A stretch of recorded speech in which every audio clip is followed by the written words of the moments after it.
어제 저희가 원주민 선교 세미나를 가졌습니다. 여러분 참석도 해주시고 기도해 주셔서 감사합니다.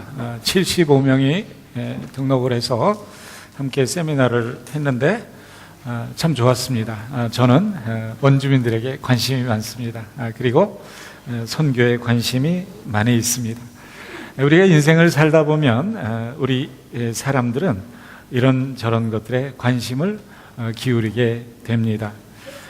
걸음마를 배우고 처음 말을 배우기 시작하는 어릴 때에는 이것저것 구분 없이 모든 사물에 대해서 관심이 많습니다. 그래서 눈에 보이는 것은 무엇이든지 달라고 합니다. 그리고 만지고 싶어하고, 그리고 무슨 이야기를 하다 보면 질문을 가장 많이 하는 게 있는데, 왜? 아빠가 너를 사랑하니까 왜? 계속해서 그렇게 묻는 것을 볼 수 있습니다. 관심입니다. 그래서 그런 관심의 본성 때문에 어떤 때에는 펄펄 끓는 주전자를 잘못 만져서 손을 대기도 하고, 또 빨갛게 달구어져 있는 그 난로가 무엇인지도 알지 못하고 또 만져서 손을 대는 경우도 있습니다. 이렇게 이제 엉뚱한 시행착오를 거치면서 우리들은 계속해서 성장을 하게 됩니다. 조금 지나면 놀이기구들에 굉장히 관심을 갖게 되죠. 그래서 남자아이들은 자동차나 총 같은 거 장난감 좋아하게 되고, 여자아이들은 인형을 굉장히 또 좋아하게 됩니다. 관심이 그런데 집중이 되게 되죠. 그런데 조금 성장이 되어지고 아이들이 사춘기에 접어들기 시작하면 그런 것보다 더 관심이 높아지는 게 있는데 무엇일까요? 우리 장로님이 여자친구 그렇게 말씀하신 것 같아요. 이성에 관심이 높죠. 그래서 저도 어렸을 때 그런 기억이 나요. 이웃집에 어떤 여자아이가 살았는데 옛날에는 동화하고 표준 수련장 전과 이런 게 있었거든요. 근데 그 아이는 동화를 가지고 있고 저는 표준을 가지고 있는데 괜히 표준도 제대로 안 보면서 동화를 빌리러 가는 거예요. 그리고 보지도 않고 한 시간 있다 또 갖다 주러 가는 거예요. 그리고 다시 내 거를 좀 보라고 또 갖다 보여주러 가는 거예요. 근데 그 이유는 수련장이나 전과에 있었던 게 아닌 거를 여러분은 모르시겠지만 저는 압니다. 그래서 이성에게 관심이 있는 거죠. 근데 그게 저만 그렇게 나쁜 관심이 있는 것이 아니라 여러분 모두가 그런 것이 있었을 줄로 압니다. 그래서 서정윤 같은 사람은 홀로석이라는 시를 짓죠. 그래서 그 어느 반쪽을 찾아서 관심을 가지고 찾아 나가는 그 우리들의 그 모습을 시로 이렇게 짓기도 합니다. 여러분, 이 관심이라는 것은 우리 인생에게 생동감과 열망을 줍니다. 그러나 그 관심이 충족되어지고 만족스럽게 이루어지지 않을 때에는 우리에게 깊은 외로움도 주고 또 방황을 저희들에게 주기도 합니다. 그리고 이런 방황 속에서 우리 인생은 또 다른 그 무엇인가에 대해서 끊임없이 관심을 기울이게 됩니다. 그래서 어떤 분은 예술에 관심을 갖게 됩니다. 그래서 미술을 그리기도 하고, 남들이 볼 때는 별로 관심이 없는 시를 쓰기도 하고 소설을 쓰기도 합니다. 그리고 어떤 분들은 그런 것과는 좀 다른 관심을 갖습니다. 명예에 관심이 있는 분도 계시고, 또 어떤 분은 권력에 굉장한 관심을 갖고 계신 분들이 있습니다. 그리고 어떤 분들은 나 그런 거 다 관심 없어. 나는 그저 이 스포츠가 최고야. 그래서 운동을 좋아하거나 아니면 여러 가지 또 스포츠를 즐기는 분들이 계십니다. 그래서 이런 분들은 취미 생활을 할 때 아주 전력 투구를 합니다. 그래서 이 도대체 취미가 본업인지 본업이 취미인지 잘 모르는 그런 정도로 취미 생활과 운동에 관심을 가지고 계신 분들이 계시죠. 그래서 골프광도 있는 거예요. 그래서 푸른 초장 찾아가는 분들, 쉴만한 물가로 주일날 가시는 분들도 계시고요. 그리고 또 이제 낚시광도 생기는 거예요. 그래서 낚시터에 가서 하루 종일 보내시는 그런 분들도 계셔요. 그리고 밤새우고 또 일을 가시는 분도 계십니다. 참 놀라운 일이죠. 그리고 어떤 분은 계속해서 바둑을 두시면서 그저 바둑판에 그냥 온 시선을 집중시키고 세월을 보내는 그런 분들도 계십니다. 우리는 이렇게 다 관심 분야가 다른데, 제가 이렇게 인생을 살면서 살펴보니까 모든 사람이 공통적으로 가지고 계신 관심거리가 하나 있더라고요. 이성 말고 또 다른 것이 있는데, 그것은 우리 장로님은 거의 정답을 알고 계신 것 같아요. 돈입니다. 돈, 물질, 쩐이에요. 쩐. 제가 이렇게 뭔가 천박한 것 같은 단어를 써서 죄송한데 2007년에 저와 제 아들이 이렇게 정말 오랜만에 모래시계 이후로 한국 드라마를 하나 본 게 있어요. 그게 뭐냐면 쩐의 전쟁이에요. 지난번에 제가 이 브리지 오브 메디슨 카운티 얘기를 했더니 유튜브를 보신 분들이 저한테 연락이 왔어요. 목사님 때문에 그 영화 다시 봤어요. 아마 쩐의 전쟁을 또 다시 보실 분이 계실 것 같습니다. 2007년에 만들어졌던 그런 드라마인데 16번에 걸쳐서 방영을 했어요. 시청률이 30%. 근데 30%면 굉장히 높은 거라고 그러더라고요. 그래서 이게 너무 인기가 많기 때문에 사회를 연장해서 그거를 또 다시 만들어서 20회로 연장해서 방영을 했어요. 근데 역시 시청률이 높았어요. 그 제목은 뭐라고요? 쩐의 전쟁. 쩐이 뭔지 아시죠? 호주에 이민 와서 살지만 그래도 이 단어는 꼭 중요한 단어니까 외우고 계시길 바라요. 돈이란 뜻입니다.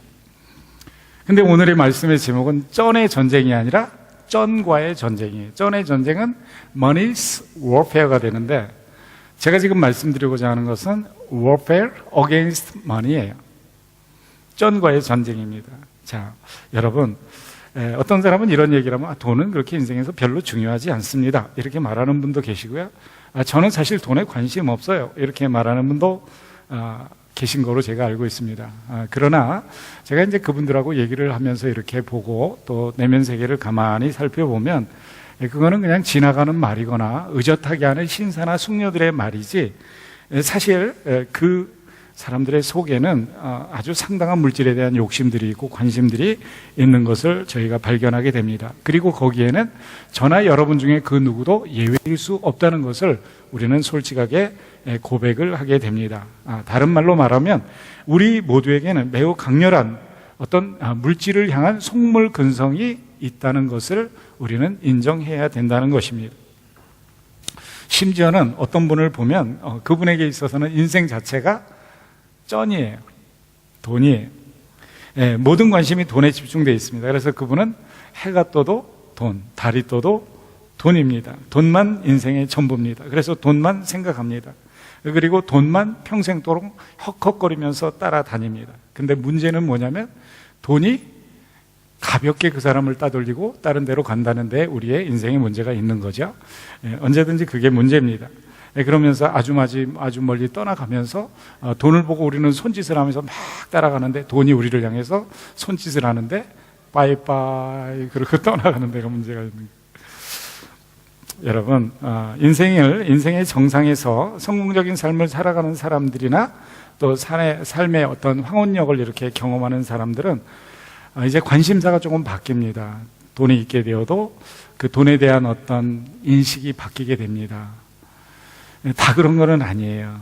오히려 늙어질수록 더 그것에 집착하고 어리석음을 보이는 분들도 없지 않아 있습니다. 그러나 현명한 사람들은 이 관심사가 바뀌게 돼요. 명예를 가져도 그 명예보다 그 배후에 있는 그 무엇을 알게 되고 또 궁금해하게 됩니다.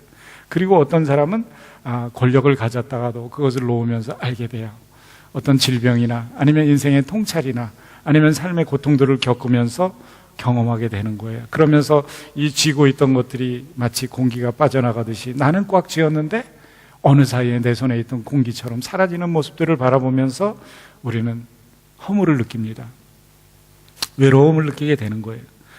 그러면서 우리는 인생의 근극의 문제를 생각하게 되는데 내가 돈이 있어도 인생은 늙으면 죽게 된다는 이 원리, 단순한 원리가 나에게도 적용이 된다는 사실을 알게 됩니다. 그리고 어떤 성취를 이루게 되면 젊어서도 생각하는 게 그 성취될 때까지는 굉장했고 잡는 순간까지는 그래도 즐거움이 있었는데 자꾸 며칠 지내보니까 그때나 그 전이나 똑같은 것을 발견하게 됩니다. 내가 먹을 수 있는 짬뽕은 한 그릇이고 기껏해야 곱빼기라는 것을 그 순간 다시 깨닫게 되는 거예요. 그러면서 우리는 이제 더 귀중한 것에 대해서 관심을 갖게 됩니다. 죽을 수밖에 없는 인간의 한계를 인식하면서 영혼에 대한 참호를 하게 되는 것입니다. 그런데 이런 이야기를 들으면 어떤 분이 그런 얘기를 해요. 목사님, 저는 사실 돈을 못 벌어봐서 잘 모르겠습니다. 이렇게 말하는 분이 계시고요. 목사님 너무 사치스러운 생각하는 거 아니에요? 너무 이렇게 너무 이 담론이 얘기하는 것이 이 형이 상학적인 얘기만 하시는 거 아닌가요? 이렇게 말씀하시는 분도 계실 거예요. 그러나 이게 형이 상학이 되었든 형이 하학이 되었든 상관없이 우리는 다 이 문제에 직면을 하게 됩니다. 그리고 내가 돈을 많이 벌어보았든지 아니면 평생을 가난하게 살았든지 상관없이 우리들은 이런 것들을 다 경험하게 됩니다. 그래서 우리 주님께서 오늘 이 본문에서 한 사나이를 등장시키면서 이 사나이의 모습을 통해서 우리들 스스로를 발견할 수 있도록 영적인 각성의 시간을 저희한테 주시고 계신 것입니다. 오늘 저희에게 주어진 하나님의 말씀을 보면 한 사나이가 이 제자들과 함께 집을 떠나서 나오시는 예수님 앞에 다가오는 데서 시작이 되는 것을 볼 수가 있습니다. 17절을 보면 이 사람이 예수님께 달려나왔습니다. 그리고는 무릎을 꿇고 앉았어요. 본문에서 기록되는 이 한 사람은 다른 복음서에서도 기록이 되고 있는데 마태복음과 누가복음에서 동일하게 이 사나이에 대해서 이야기를 해놓고 있습니다. 그래서 이 세 복음서를 종합적으로 살펴보면서 세 앵글에서 쳐다보면 이 사람이 어떤 사람인지 더 정확하게 알 수가 있습니다. 이 사람은 한 인간으로서 소유할 수 있는 모든 것을 거의 다 가지고 있는 그런 사람이었어요. 우리가 부러울 만한 요소를 다 갖고 있었습니다. 첫 번째, 그 사람은 부자였어요. 게다가 젊어요. 거기다 젊은데 건강합니다.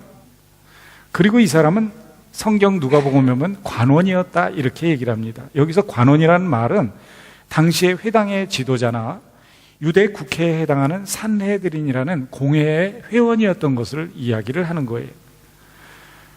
유대인 중에서 한가락하는 가문에 속한 그런 사람이죠. 가문이 좋습니다. 젊습니다. 돈이 많습니다. 지위는 국회의원입니다. 지위와 명예와 부가 이 사람한테 쫙 몰려 있는 거예요. 세상적으로 말해서 부러울 것이 하나도 없는 사람이고 반대로 보면 세상 사람들이 다 부러워할 사람이에요. 요즘으로 말하면 많은 아가씨들이 줄 서서 결혼하고 싶어하는 신랑 후보 영순위감이에요. 한마디로 잘 나가는 사람이었죠. 그런데 이 사람이 예수님께 달려나와서 무릎을 꿇은 거예요. 여기서 달려나왔다는 표현을 쓰는데 이 말씀에는 어떤 의미가 있죠? 이 사람이 예수님을 만나기를 고대했다. 굉장히 예수님을 만나기를 열망했다. 그런 뜻이 있지 않겠습니까? 그리고 오늘 본문을 보면 무릎을 꿇고 앉는 모습 속에서 이 사람은 예수님에 대해서 기본적인 소식을 굉장히 접했던 사람인 것을 저희들이 알 수가 있습니다. 그리고 그 예수님을 대할 때 자기가 원하는 것을 얻기 위해서, 자기의 관심사를 얻기 위해서 어떤 태도를 취해야 되는지를 잘 알고 있던 그런 사람이었어요. 이 사람에게 지대한 관심거리가 하나 있었습니다. 그래서 그 문제가, 그 관심거리가 예수님에게 달려나오게 한 거죠. 이분이 이제 예수님 앞에 무릎을 꿇은 거예요. 그런데 그 관심의 내용이 오늘 본문에서 기록되고 있습니다. 뭐죠? 관심의 내용이 영생이에요. 설교 끝내도 되겠습니다. 여러분이 다 아셨으니까. 영생이 바로 그분의 관심사예요. 이게 뭐죠? 인생의 궁극의 문제예요. 사실 영생이라는 말 속에는 죽음이 내포되어 있는 거 아시겠습니까? 영생이라는 말 속에는 인생의 한계를 내포하고 있다는 것 우리는 알 수 있습니다. 영생이라는 말 속에는 우리는 영생하지 못한다는 우리의 삶의 현실을 우리는 이 말씀 속에서 읽을 수가 있습니다. 조금 더 구체적으로 말을 하면 이 사람이 죽음 뒤에 세상을 생각한다는 문제는 자기의 죽음을 인식하고 있다는 것입니다. 그리고 내세의 문제에 대해서 생각하고 있다는 것을 볼 수가 있습니다. 이 사람이 예수님을 향해서 나와서 말하는 관심 분야를 한번 들어보십시오. 선한 선생님이여, 내가 무엇을 하여야 영생을 얻으리이까? 우리가 읽을 때는 아무것도 아닌 것 같지만 이거는 정말로 놀라운 질문이에요. 예수님께서 깜짝 놀랄 그런 질문을 하고 있는 거예요. 여러분, 우리가 이제까지 읽어왔던 복음서에 보면 사람들이 예수님에게 나왔던 이유 무엇이었습니까? 예수님도 똑같이 평가를 하셨는데 첫 번째는 떡 때문이었어요. 두 번째는 병고침을 받기 위해서요. 세 번째는 자기들의 영이 막지 않게 귀신에게 사로잡혀 있을 때 귀신들을 내쫓아주는 기적을 원했기 때문이에요. 그래서 주님을 찾는다고 주님께서도 딱 지적을 하셨어요. 그런데 이 사나이는 이들의 예수님을 찾는 이유와는 너무나 다른 차원의 이야기를 하고 있는 거예요. 오늘 본문에 보면 쉽게 말하면 굉장히 아주 중요한 이슈, right 이슈를 가지고 정말 대답을 줄 수 있는 분한테 왔어요. right person한테 왔어요. 정말 관심이 너무 좋은 거죠. 그 내용이 좋은 거예요. 군중과는 다른 그런 문제였어요. 영적 관심 때문에 나온 거예요. 영생의 문제를 가지고 나온 거예요. 그런데 여기서 제자들 입장에서 봐도 이건 놀라운 일이에요. 제자들은 어떤 사람이었어요? 예수님이 임금님 되시면 저를 우편에, 또 이 사람은 좌편에 한 자리씩 차지하고 싶습니다. 이러면서 누가 더 주님 앞에 잘 보일까를 막 이렇게 따지던 사람들 아닙니까? 그런데 아니 이거는 이상한 사람이 와서 말하는 게 자기들하고 너무나 다른 거예요. 어쩌면 부끄러웠을 수도 있습니다. 그리고 한편으로 생각할 때는 와, 이거 굉장한 경쟁자가 생겼는데 이렇게 생각했을 수도 있습니다. 왜냐하면 영생에 대한 간절한 추구를 가지고 왔기 때문이에요. 사회적인 지위를 봐도 마찬가지예요. 자기하고 비교가 안 돼요. 어부 출신이고 세례 출신이고 이 사람은 관원 출신이고 대단한 사람인 거예요. 물질로 봐도 어부 출신이고 별로 가진 게 없어요. 그런데 이 사람은 엄청난 재물을 가지고 있는 사람이에요. 제자들과는 비교도 안 되는 거예요. 그리고 20절을 우리 주님하고 대화를 하는 걸 보면 계명을 지켰던 윤리적인 사람이에요. 도덕적인 사람이에요. 종교적으로도 제자들하고 비교가 안 되는 거예요. 그래서 이런 입장에서 제자들이 딱 볼 때 느끼는 거는 뭐냐면 굉장히 대단한 사람인 거죠. 예수님도 놀랄 그런 사람이고 또 이 제자들이 볼 때도 놀라운 그런 사람이에요. 그래서 인간적인 시각에서 볼 때는 예수님에게 아주 이상적인 제자의 모습이라고 볼 수가 있습니다. 그런데 우리 예수님이 어떻게 생각하시느냐가 중요한 거예요. 예수님은 그 사나이가 이런 이야기를 하면서 자기의 그 교만한 세상의 꼬리를 양쪽 사이에 내리고 엉덩이 사이에 감추고 그만 슬픈 기색으로 떠나가도록 주님께서 만드십니다. 사실 예수님께서 그렇게 만드시는 것이 아니라 그가 스스로 그럴 수밖에 없는 사람인 것을 스스로 발견하게 되는 거예요. 그동안 은폐되어져 있던 이분의 내면 세계와 그분 속에 있던 진정한 영성의 현주소가 드러나는 현장이 바로 오늘 본문이에요. 먼저 주님은 이 사람이 주님을 향해서 사용했던 단어, 형용사 하나를 가지고 네가 말하는 그 의미 너 진정으로 깨닫고 하느냐라고 가르쳐 주시는 장면이 나와요. 오늘 본문을 보면 선한 선생님 이렇게 얘기를 하는데 당시에 유대인들은 누구를 향해서도 선하다는 말을 쓰지 않았어요.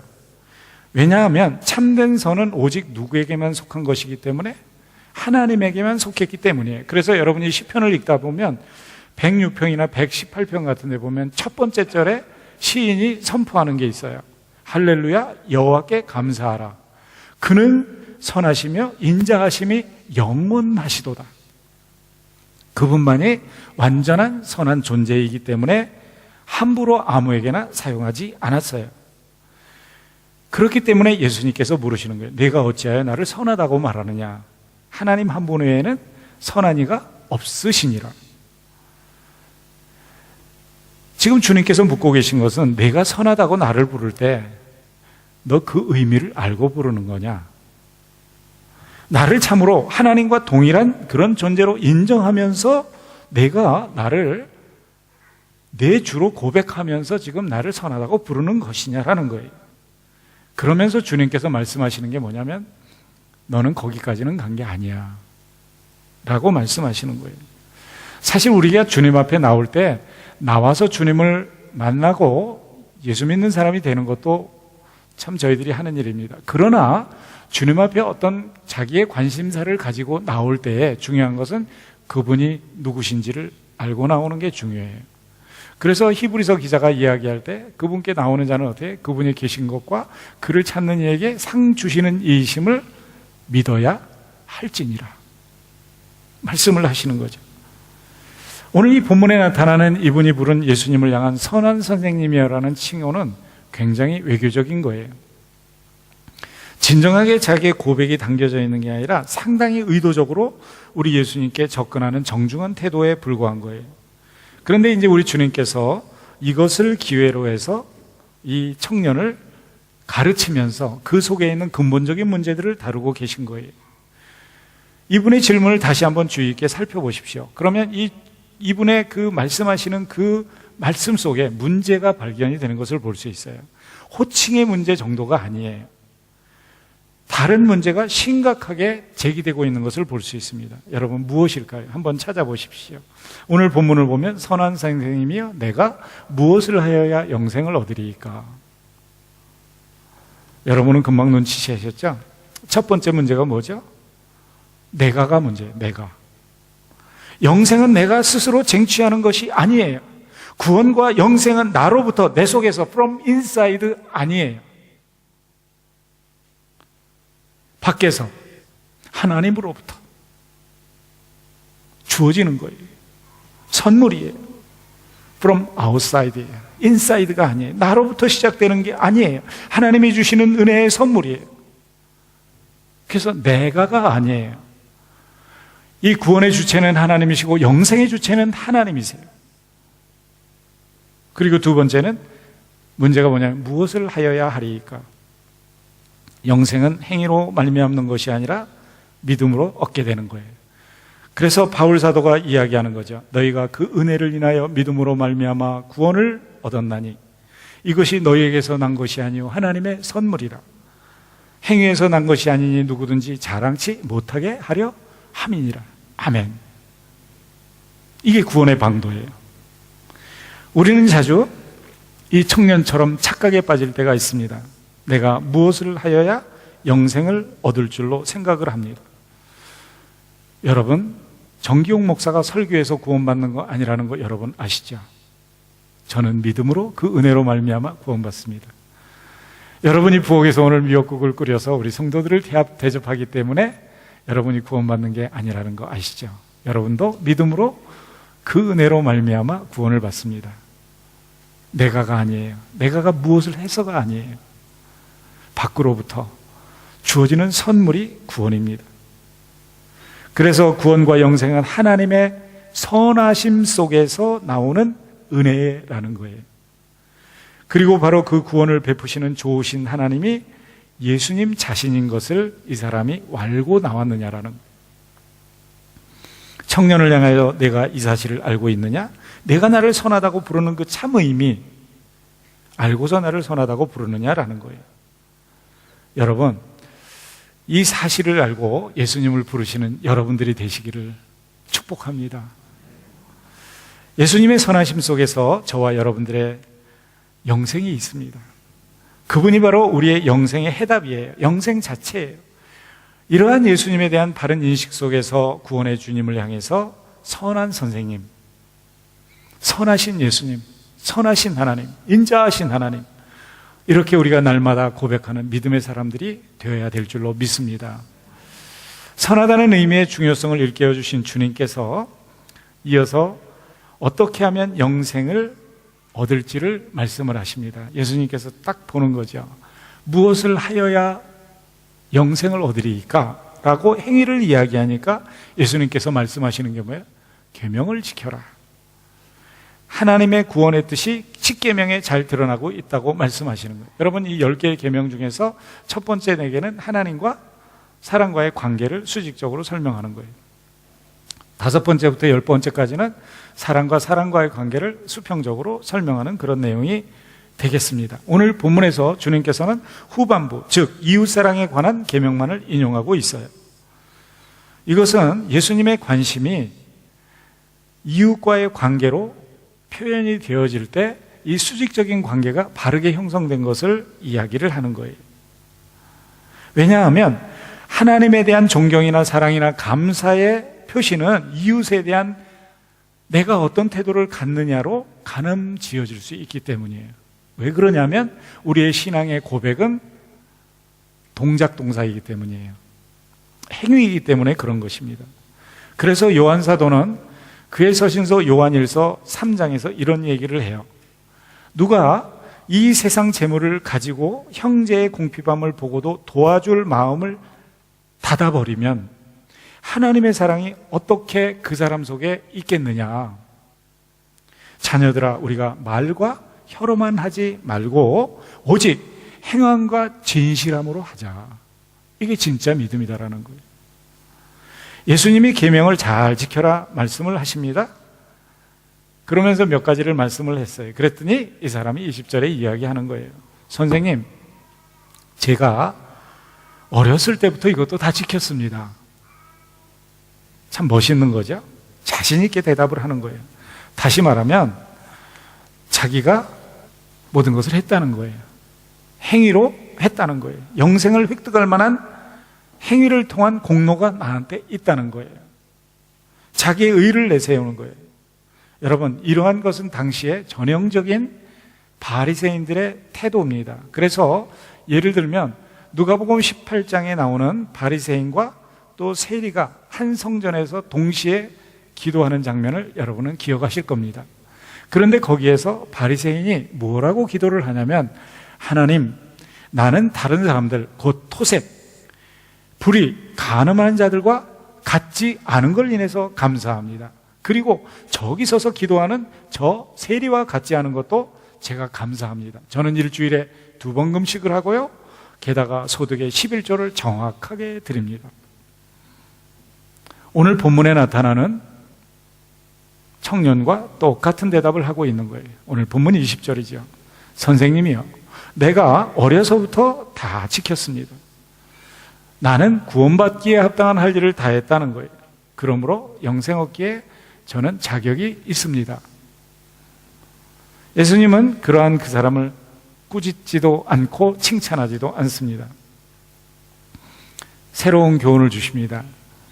내게 오히려 한 가지 부족한 것이 있으니 가서 내 있는 것을 다 팔아서 가난한 자에게 주어라. 그리하면 하늘의 보화가 내게 있으리라. 그리고 와서 나를 쫓아라. 잘했는데 내게 오히려 한 가지 부족한 것이 있다라고 말합니다. 이 이야기를 들을 때 이 완벽주의자 바리새인 이 청년은 폭탄 같은 충격을 받는 거예요. 스스로 완벽하다고 믿었는데 그에게는 굉장히 충격인 거예요. 이 말씀 속에서 이 부자 청년의 형식적인 종교 생활이 폭로되고 있는 거예요. 그동안 스스로 의지하면서 살았던 한 사나이의 삶의 기준들, 지위, 평판, 또 자기가 생각했던 스스로 위로하던 그 자기의 모습들이 흔들리고 있는 거예요. 그가 그동안 깊이 간직하고 있던 그 모순 가득한 내면 속에 있던 신앙의 위선이 지금 노출되고 있는 거예요. 그럴듯한 껍질로 포장되어 있었지만 실상은 거짓과 의선으로 가득 찬 그 신앙의 치부가 예수님의 단순한 말씀으로 인해서 빛 가운데로 나오고 있는 거예요. 말로써 행동을 만드는 신앙이 아니라 행동으로 말하는 그리스도인이 정말 그리스도인인 것을 믿으시면 아멘. 우리는 말로써 그리스도인 되는 것을 원하지 않습니다. 우리는 삶으로 그리스도인됨을 증거하는 예수님의 제자들입니다. 오늘 본문에서 그 얘기를 하는 거예요. 우리 주님은 본문에서 청년에게 그런 바른 그리스도인의 자세를 요구하고 계신 거예요. 그리고 이 시간 이 말씀을 묵상하고 있는 저와 여러분을 향해서 우리 주님은 동일한 것을 저희들에게 요구하시면서 격려를 하고 계신 거예요. 우리 예수님은 그런 분이에요. 우리의 부끄러운 문을 노출시켜요. 환부를 드러내십니다. 우리의 치부를 폭로하십니다. 우리의 가면을 벗기십니다. 왜 그러실까요? 그래야 고쳐지잖아요. 아픈 데를 드러내야 의사 앞에 그것이 드러나야 고쳐지잖아요. 우리를 바르게 세우기 위해서 그러는 거죠. 축복의 그릇으로 회복시키기 위해서 그런 거예요. 여러분, 우리 주 예수 그리스도 앞에 우리의 죄악들의 어떤 이런 모습들이 드러나는 거, 이런 것 때문에 상처받았다고 생각하면 곤란한 거예요. 그거는 어리석은 거예요. 의사 앞에 내 속에 있는 이 좋지 않은 암이 있으면 암을 드러나기 위해서 심지어는 배를 가르고 그곳에 뒤집어서 그것을 드러내는데, 그러면 여러분 의사 앞에 나 부끄러워, 이것 때문에 상처받았어, 이렇게 말합니까? 그런 거는 아니죠. 축복의 그릇으로 회복시키기 위해서 그러시는 거죠. 구원에 합당한 그릇으로 만들기 위해서 그러시는 거죠. 영생을 누리기에 부족함이 없는 정갈한 하나님의 은혜의 그릇으로 삼으시기 위해서 그렇게 하시는 거죠. 무엇보다도 완벽하게 율법을 지킬 수 없는 죄인임을 발견하게 하시는 거예요. 그리고 도와주시기를 원하시는 거예요. 청년의 진정한 영적 상태를 노출시키고 그거를 직면하게 만드는 거예요. 그가 어떤 지위, 어떤 도덕적인 행위, 얼마나 많은 재산, 그런 거와 상관없이 너 자신의 영적인 주소를 확인하라는 거예요. 오늘날 많은 사람들이 오늘 나오는 부자 청년 관원하고 비슷합니다. 제가 그렇게 나쁜 거 하는 거 없어요. 제가 잘은 못해도 제 아내한테 할 만큼 합니다. 애들 때리면서 키운 적 없고요. 남의 거 도둑질한 적 없어요. 간음한 적도 없고요. 살인한 적 없습니다. 이 말은 뭐예요? 이만하면 된 거 아닙니까? 우리 속에서 그렇게 강변하고 싶고 우리 속에서 그렇게 말하고 싶은 우리의 태도가 사실 이 부자 청년의 모습 속에서 그대로 정당하게 보여지고 있는 거예요. 이 모습은 내 모습일 수 있는 거예요. 그래서 이 청년이 얘기하는 거예요. 선생님, 이것을 내가 어려서부터 다 행했습니다. 만약에 이 사람이 예수님이 말씀하신 대로 자기에 있는 소유를 축복의 통로가 되어서 이 사람 저 사람에게 정말 예수님이 사랑하셔서 자기 자신을 준 것처럼 나누어 주는 사람이 되었다면 그 사람이 또 이렇게 얘기하죠. 선생님, 부끄럽긴 하지만 그것까지도 제가 지켰습니다. 이렇게 말을 했을 수 있을 거예요. 그러나 그 사람은 그렇게 외치지 못했어요. 그렇게 살지 못했기 때문에 그런 거예요. 겉으로는 살인하지 않았고 간음하지 않았고 도둑질하지 않았고 거짓 증거하지 않았어요. 속여 취하지도 않았고 부모도 공경했습니다. 그러나 실상은 자기의 것을 내어주는 진정한 이웃사랑이나 아니면 섬김이나 헌신은 없었다는 거예요. 형식적인 율법주의 속에서 그럴듯한 틀을 가지고 신앙의 모습은 있었지만 정말로 하나님의 기준에 도달할 수 있는 그 모습은 없었다는 거예요. 여러분, 그러면 이것은 무엇을 말하는 것일까요? 누가 그럴 수 있는 사람이 어디 있어요? 여러분 지금 외치고 싶지 않습니까? 저도 하나님 왜 그러세요? 저 목사지만 저도 그렇게 못합니다. 저도 이 청년 편에 서 있을 수밖에 없어요. 여러분은 안 그러십니까? 저도 이 청년의 수준을 넘어서지 못해요. 오히려 이 사람보다 못할지도 몰라요. 예수님 어떻게 하라는 거예요? 우리 주님이 무슨 말씀을 하시는 거예요? 여기서 우리 주님의 메시지는 이거예요. 내 힘으로는 할 수 없지. 아하, 내 힘으로는 안 되는구나. 내 인생은 구원의 문제, 영생의 문제까지도 하나님의 은혜에 의존할 수밖에 없다는 것을 깨닫게 하는 것이 목적이에요. 율법을 지킴으로 되는 게 아니에요. 너는 어쩔 수 없는 죄인이고 너는 율법을 지켜서 구원얻을 수 있는 존재가 아니라는 것을 깨닫게 하는 거예요. 그래서 십자가 밑에서 항복하도록 요구하시는 우리 주님. 이 항복은 달콤한 항복이에요. 수치스러운 항복이 아니에요. 여러분 한번 생각해 보십시오. 요즘 보니까 취미로 애완동물을 키우는 분들이 계신데 어떤 분은 뱀을 키우는 분이 계시더라고요. 토픽을 보셨죠? 그래서 뱀을 키우다가 그 뱀이 점점 자라서 옥조여가지고 돌아가신 분을 제가 봤어요. 또 어떤 분은 악어를 키우다가 악어한테 또 먹혔더라고요. 참 신기해요. 그죠? 저도 거위도 키워보고요. 또 기니피그도 키워보고 그런 거는 했습니다만은 악어 같은 거는 키워본 적이 없어요. 그런데 어떤 분이 또 신기하게 돼지를 키우는 분이 계시더라고. 돼지를 자기 집에 키우는데 그게 애완견이 아니라 애완돈이에요. 쩐이 아니라 그냥 돼지돈자 애완돈인데 이 애완돈을요 그냥 목욕을 시켜가지고 깨끗하게 빗질을 막 해주더라고요. 그리고 나서는요 또 향수를 샤넬 넘버 5는 아닌 것 같아요. 팍팍팍 뿌려주고 그리고 나서 이 머리에다가 분홍색 리본을 쫙 해줬어요. 그랬는데 얘를 딱 우리 꿀꿀이 그러고 놔뒀는데 꿀꿀꿀꿀 하고 가더니 5분 만에 완전히 메스가 되는 거예요, 다시. 왜 그럴까요? 돼지기 때문에 그래요. 돼지 속에서는 돼지 행동이 나오는 거예요. 여러분, 우리는 죄인이에요. 우리 죄인 속에는 죄된 행동이 나올 수밖에 없어요.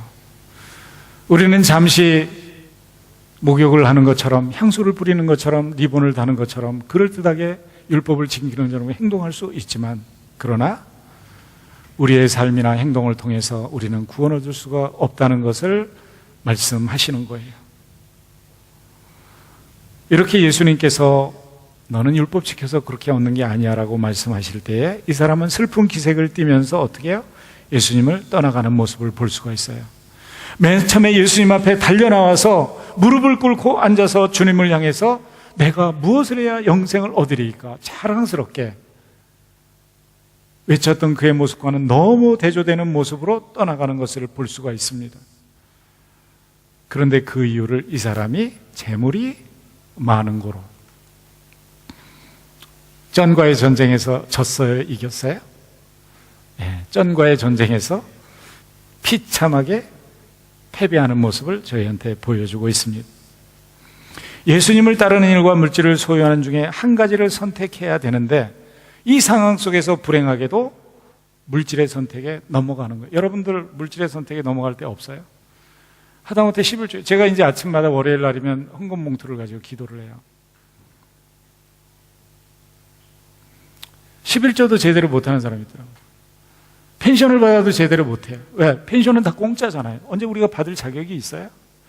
근데도 그것도 제대로 하지 못하는 분들이 계시더라고요. 탓하는 게 아니에요.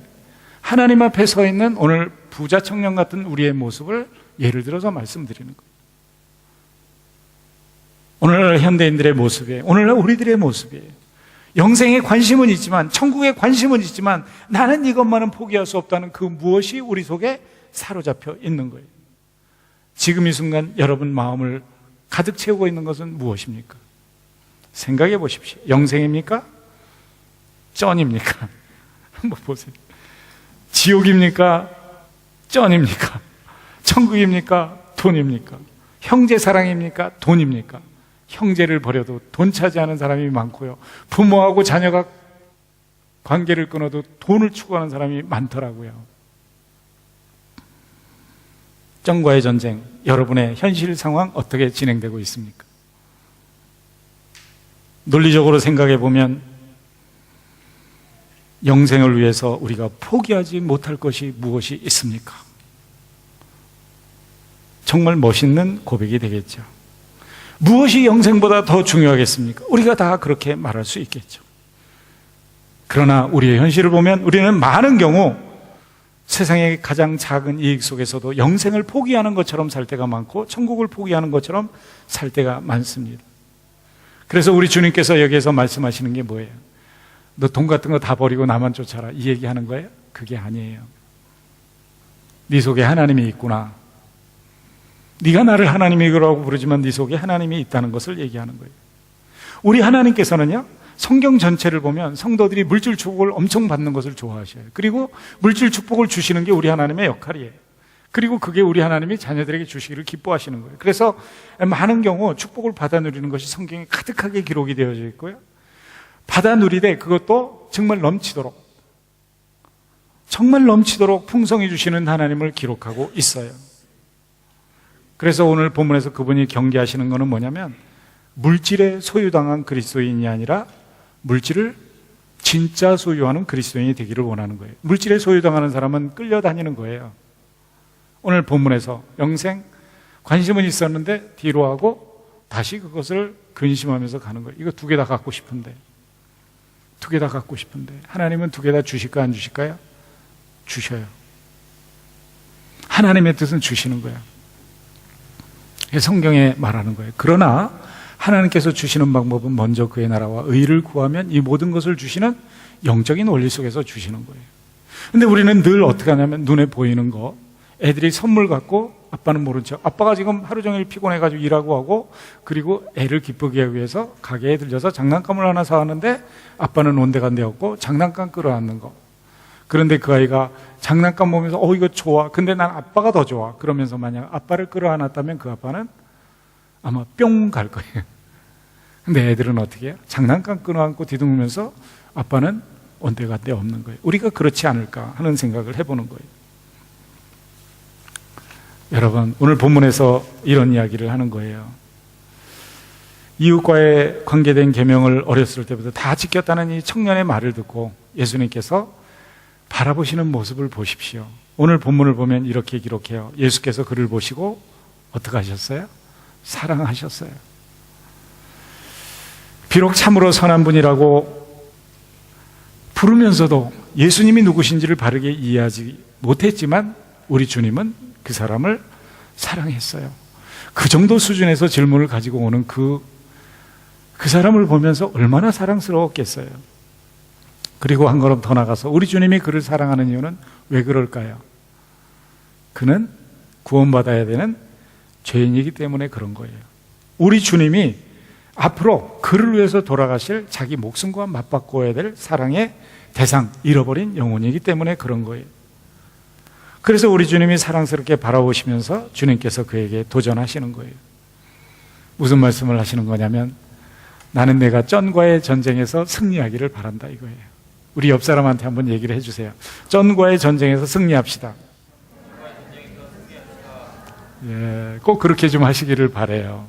그래서 내가 아직도 한 가지 부족한 것이 있으니 가서 내게 있는 것을 다 팔아서 가난한 사람에게 줘라. 그리하면 하늘의 보화가 내게 있으리라. 그리고 와서 나를 따라라. 그 내면에 자리 잡고 있는 그 만몬, 이거를 이야기하는 거예요. 그래서 여기서 말하는 이 말씀의 핵심이 몇 가지가 있는데요. 첫째는 뭐냐면 물질, 돈이라는 하나님을 내 속에서 제거해라.